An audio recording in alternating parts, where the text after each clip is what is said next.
The Injustice and Decay of Humanity. The Third Testament, Revelations of Jesus Christ, Chapter 52.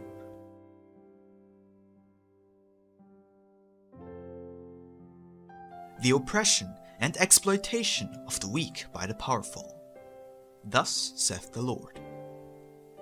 If men would understand that the earth has been created for all, and would learn to share in a just way with their brethren all the material and spiritual treasures with which their existence is sowed, truly I say that here on earth you would begin to feel the peace of the spiritual kingdom. Do you not believe that the division of humanity into peoples and races is rather primitive? Do you think that if your progress in your civilization, of which you are so proud, were real, the law of force and wickedness would not still be prevalent, but instead all the deeds of your existence would be guided by the light of your conscience? And you, my people, do not put yourselves above this judgment, for also among you I discover conflicts and differences. Keep in mind the example of Israel, which history speaks of, when they had to wander in the desert for so long. They struggled to flee the captivity and idolatry of Egypt, but also to reach a land of peace and freedom. Today, all humanity is like that people made captive by the Pharaoh. Beliefs, doctrines, and laws are imposed on men. The majority of the nations are slaves of other stronger ones. The hard struggle and forced work under the whips of hunger and humiliation are the bitter bread now eaten by a great portion of humanity.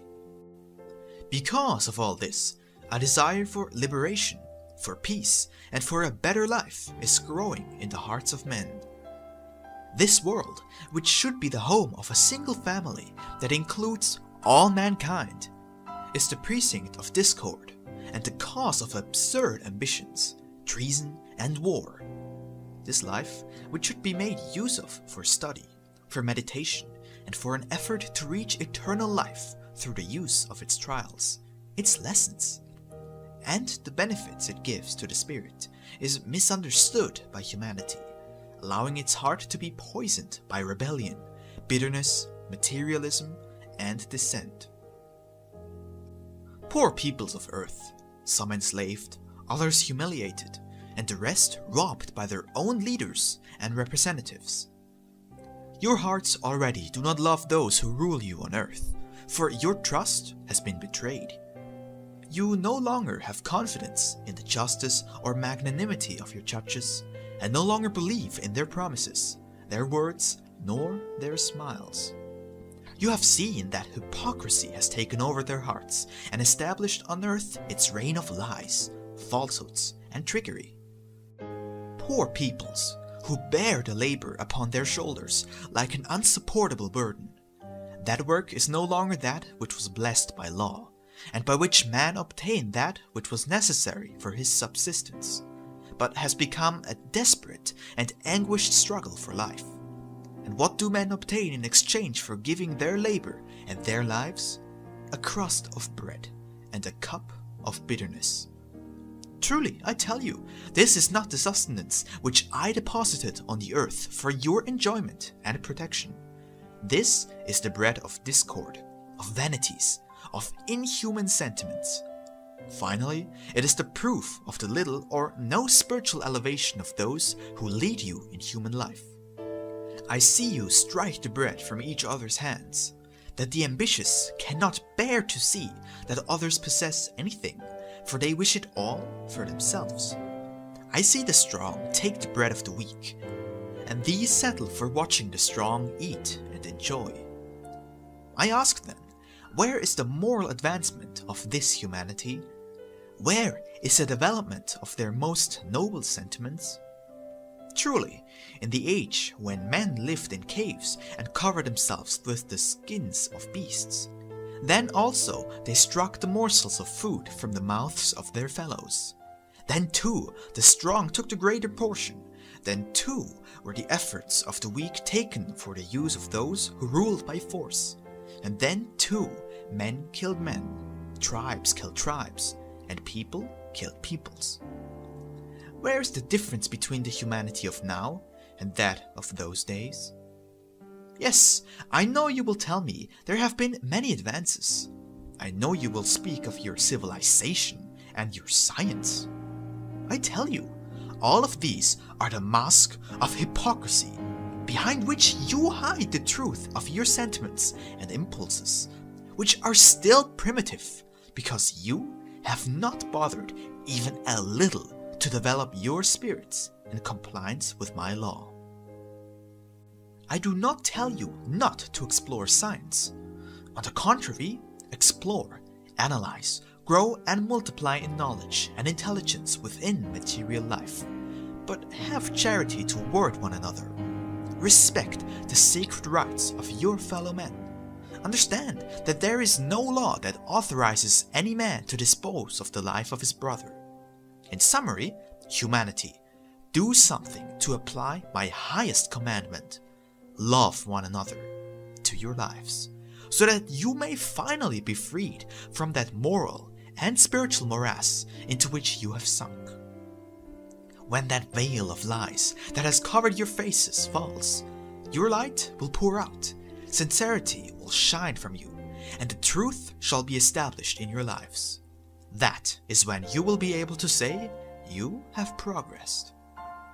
Strengthen yourselves in the practice of my teachings, so that in the future your words may be always supported by deeds of true charity, wisdom, and brotherhood.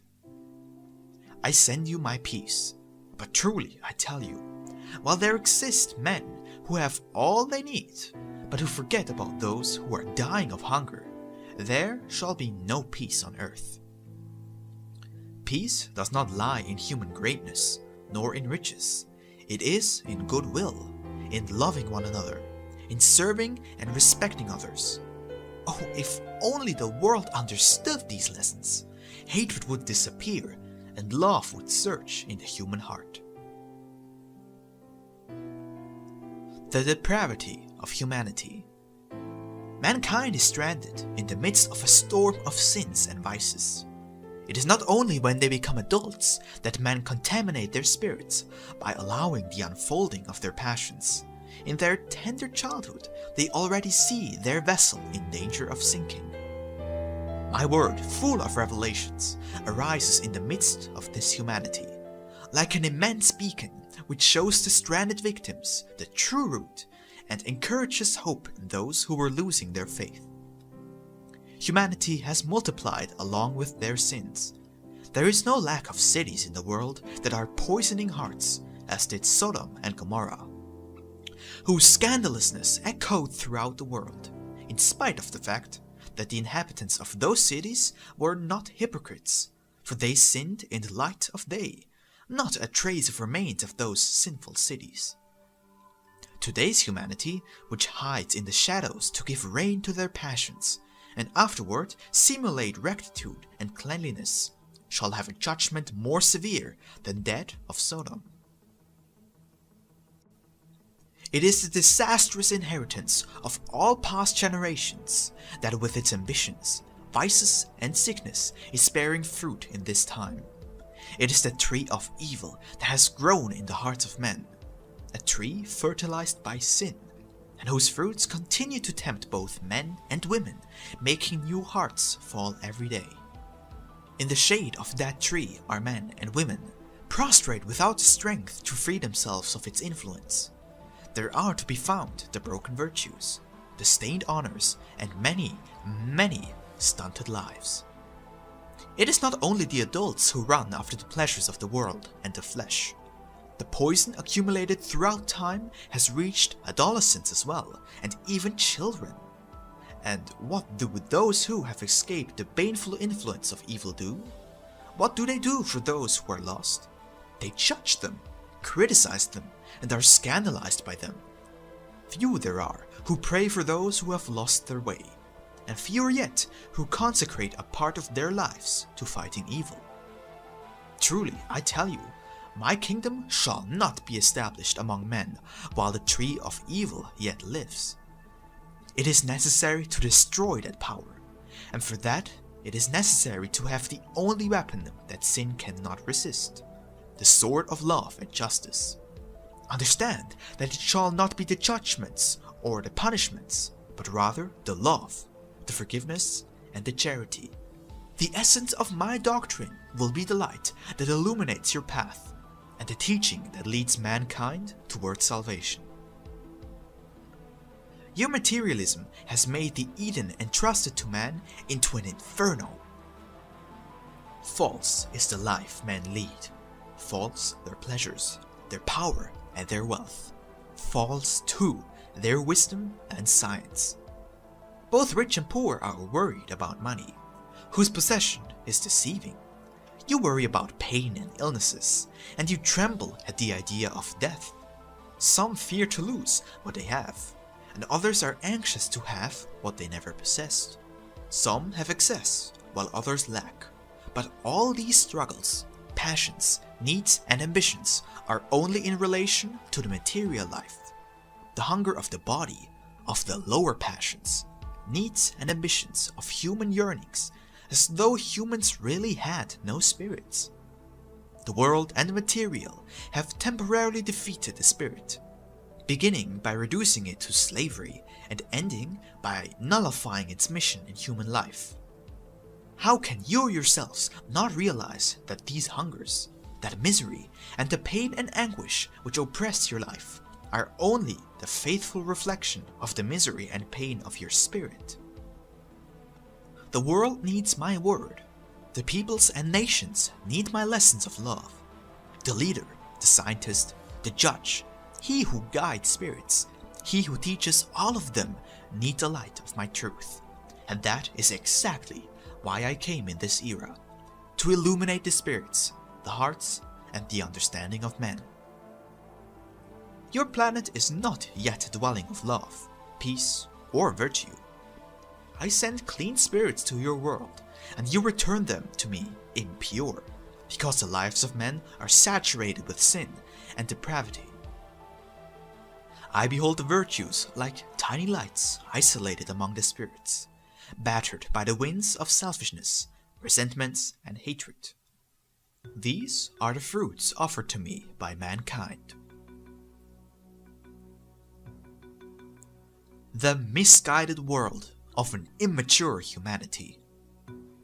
You have governors in whose hearts there is found neither the justice nor the magnanimity necessary to govern their peoples, for they pursue the miserly ideal of power and riches. Men who call themselves my representatives, but who do not love their fellow men. Doctors who do not know the essence of their mission, which is charity, and judges who confuse justice with vengeance, and who use the law to perverse ends. All of those who deviate from their path, whose gaze wanders from the light of the lamp they bear in the beacon of their conscience, cannot imagine the judgment that they are preparing for themselves. There are also those who have taken on missions that are not theirs, and who by their errors give proof of an absolute lack of the gifts needed to fill the posts they have taken. And so you may find ministers of God who are not, for they were not sent for that mission. Men who lead peoples, but who are not capable of guiding even their own steps. Teachers who have no gift for teaching, who instead of giving light, create confusion. And doctors in whose hearts there beats no pity for the pains of others, not understanding that he who truly bears this calling is an apostle of Christ. Men have profaned all of my institutions, but the time has come when all of their works shall be judged. Making that judgment falls to me, for which reason I tell you to be vigilant and comply with my precepts of love and forgiveness. Behold this world, arrogant, defiant, and proud of the works of man that astonish the generations of this century.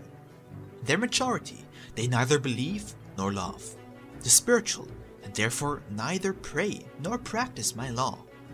Nonetheless, they feel satisfied and proud to be able to show off this pretentious world of marvels they have created through the power of their science.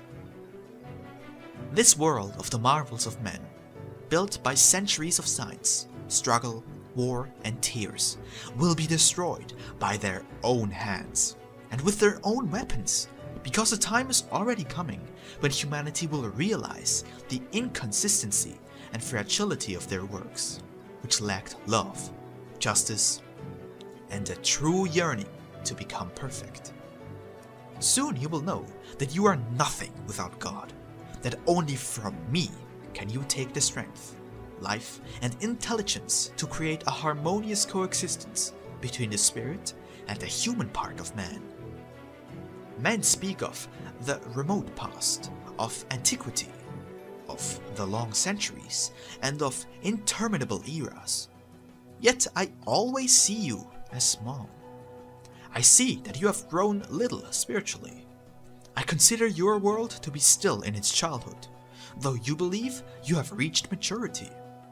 No humanity, as long as the spirit does not give evidence of maturity, elevation, of perfection, of advancement and progress in the different orders of your life, you shall not move beyond presenting me with merely human works, great only in appearance, but without moral substance or solidity, because they lack love.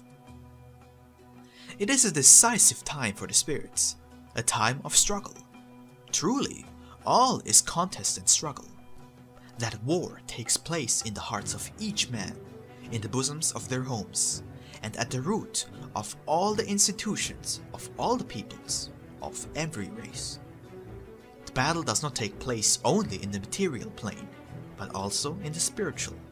It is the great battle contemplated symbolically by the prophets of other times, and seen in the way of mirages by the prophets and seers of this one. Yet that combat that moves and shakes all is not understood by humanity, though they are witness and party to the battle. The step of humans is hurried in these days, but where do they go? To what destination do they rush so? On this steep slope, can they achieve happiness? Will they find their yearning for peace, or the greatness each selfishly wishes for? I can tell you that what man will actually reach with his hurried steps is total fatigue. The spirits and hearts of men advance toward disgust and tiredness, but men themselves prepared that abyss.